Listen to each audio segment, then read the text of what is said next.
First of all, Paul, any new injuries following the win against Blackburn? No, well, yeah, we did pick up some knocks off Leckies, Illiman as well, and Donnell, like impact injuries. So we're expecting them all to be fine, but just they were also didn't train beginning of the week, but they've been back in now, so be fine. Is there a time scale on Sharp yet? No, but I've not chased that up today. So there may be right now. Do you know what I mean? But I've not chased that up, so there's nothing really to add on that, I'd be guessing. Does the severity of the injury, however severe the injury ultimately is, put a hold on any thoughts of Jebison or Asula potentially leaving this month? Yeah, everyone I've spoken to about the potential of one of those. Like I'm fine if they stay, but obviously we still want to try and do what's best for them and ultimately with the club long term. But all along it was always going to be late in the window because we want to make sure we've got the right squad.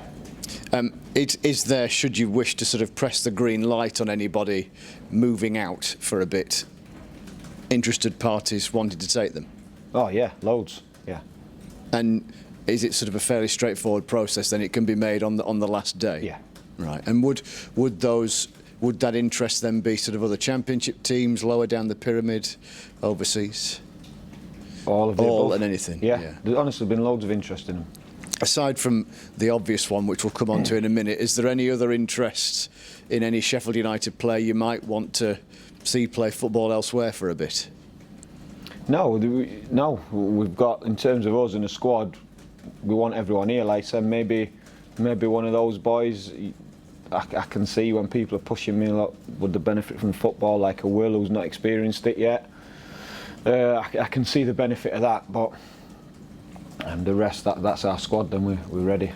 As we kind of sit here now, the Thursday, as we count down to the windows, anything change at all regarding Sanders' situation? Nothing, no, nothing at all. Right, that must give you some kind of pleasure then, because there was a flurry of activity, wasn't there, and Club Bruges did what they did, and then it's kind of gone quiet since then. Yeah, and yeah, there was, and you know, we said all along, but especially early on, there was a lot of noise, a lot of bids, and then yeah, and it's just gone quiet, which is great for me personally, you know. So, but like I say, it's listen, Sanders involved in it, he's in the thick of it, but you wouldn't think so. He's been performing well, training well.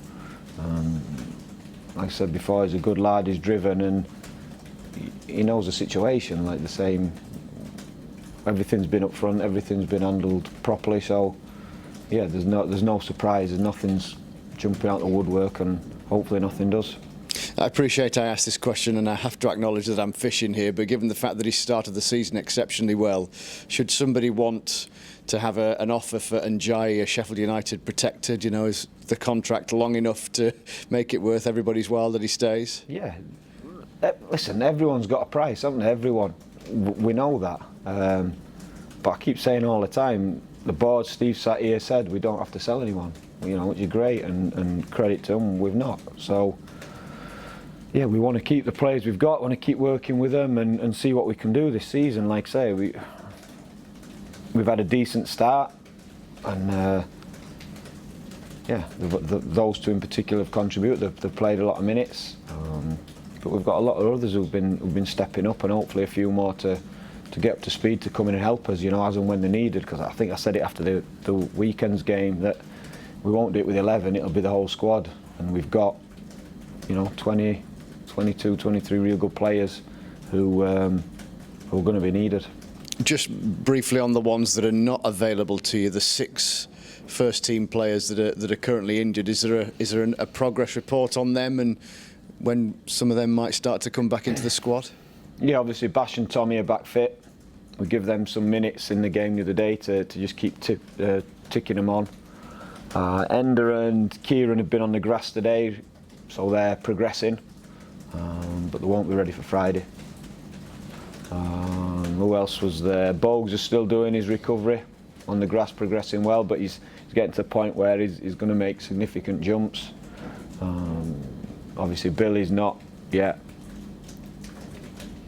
Who else we got? Ozzy, not out on the grass yet.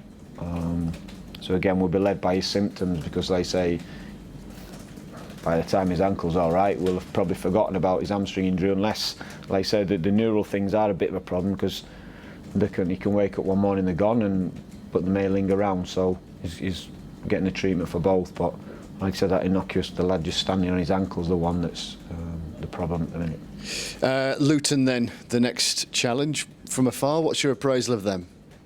Yeah, obviously strengthened in the summer in terms of the recruits and the squad. So on paper and the players that Nathan's got available to him, it looks like they've done some real good business. So I'm watching them play. Not too much has changed in terms of approach. We're expecting them to play on the front foot against us as they approach every one of the home games at home, try and make it difficult. And we need to be ready for that. We need to be ready for that approach from them, but also be good enough to try and impose ourselves on the game as well. Psychologically, and perhaps only that, what does it mean to go into this weekend of fixtures top? Nothing. Nothing.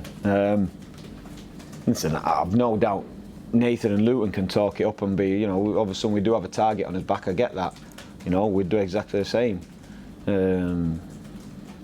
So it's sometimes easier that way to talk about the team that's coming and where they are and blah blah blah. We need to do that. I get that. So maybe it is significant in that respect, but not from our approach. It's not. We know what a tough team we're facing. Like I said, the options from the bench in terms of why he keeps changing the front players, and within game is probably the reason why he's done such good recruiting there. But we've got the same sort of options as well ourselves. So. Yeah, listen, we're just preparing for a tough game, one that I've seen a lot of them. I enjoyed watching them a hell of a lot last season. Trying to play the same way this season, yeah, Nathan would like better results, but watching them at Swansea, they had that intensity back without the ball, and really, looking at the stats of when they've won and when they've not won, they seem to be a team that really enjoys that challenge when they've not got the ball. So yeah, it sets up for a good game that way. Do you think, because, just finally then, there's been a lot more talk, or it seems that way, from managers all over the place about success in football whilst playing without the ball, that it's become sort of on the lips of fans, it's become more fashionable, if you like, because normally people judge it on what possession a team has had and how many chances they've created, but actually they've seen good teams win and cede possession. No one involved in the game's ever judged it on that. No one involved in the game has. I know people's philosophy and style of play is to create chances and score goals. That's it. I'd go on further and say to create quality chances to give you a better chance of scoring goals. Some managers like to do that by dominating the ball, but they still work just as hard off it. Some managers like to be more direct and turn teams. It's always about that. It's always about the end result. No manager's stayed in a job because they've had 70% possession when they're getting beat. So I think it's turned more to the analysts, the people who talk about the game, commentate on the game, because there's certainly a fad when I started coaching, when I was still playing towards the end, where, especially working with young players, it was all about possession, and you're seeing players just passing the ball backwards, sideways, but it's, you know what I mean? They would have never created a player, but because that was the buzzword at the time, and Spain, Barcelona, but Pep, Barcelona, all this team weren't doing that just for the sake of keeping the ball. They were doing it, that was their method of winning a game and creating chances.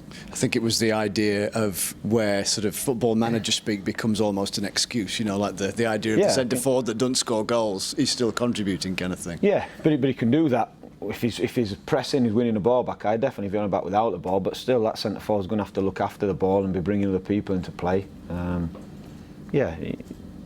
That's not changed. For me, it's not changed. Maybe that's just always been my mindset on it, but you're not going to stay in the job long if you're not winning.